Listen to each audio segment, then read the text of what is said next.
The night weaning isn't going great.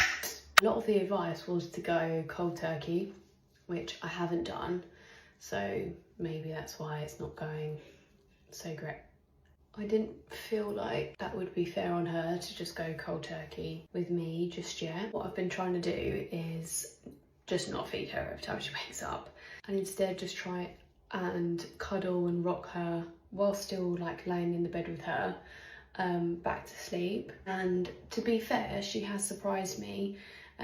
She has been more accepting of that than I thought she was going to be. Different nights there's been different reasons why I have then decided to feed her. The two main things for me is one night she was up like 6 times and the increments were getting smaller and smaller to like half an hour, and I felt like maybe she's teething, she's got teething pain, and to try and like help with that and get her back to sleep.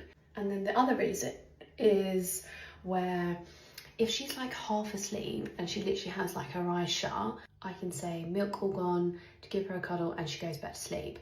But if she sits up in the bed, eyes wide open, and starts looking at me, and I'm like, oh fuck, really bad, because then I start thinking you're going to be awake for hours, like we're about to have a full-on wake window, I'm going to be up for 3 hours again, you're about to wake up my dad, which we can't do because he needs to get up for work. So I just start thinking, okay, come to the boob now. I feel like I've made a small amount of progress, but to be honest, I don't feel good about it. I know that another bit of the advice was basically to me leave and dad take over, because then she obviously has no access to any milk. It's just not really doable for us at the moment because we have just moved house. We have one bed in the house at the moment, but her mattress is coming next week. We can sleep in separate rooms. We could maybe divide and conquer that way. I think as well, when you're like back to back of having shit nights, it can, like the work scaries, it can like give you a bit of the scaries in the night when you're like, no, why would I want to wake you up even more by saying, no, you can't have the boob, essentially cause you to be completely awake, and then I've got to wait bloody hours until you actually fall asleep again. But I do appreciate that. I'm gonna have to just get over that.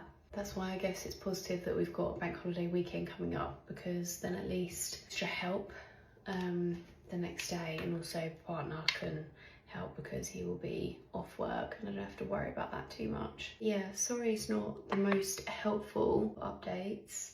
Essentially, the nights have been a little bit all over the place. Some nights I've literally only fed once and she's woken up maybe 3-4 times. So it's not all bad. But then last night I fed twice. It's tricky. It's really tricky. Anyway, if I make any more progress, I will keep you updated on how it goes.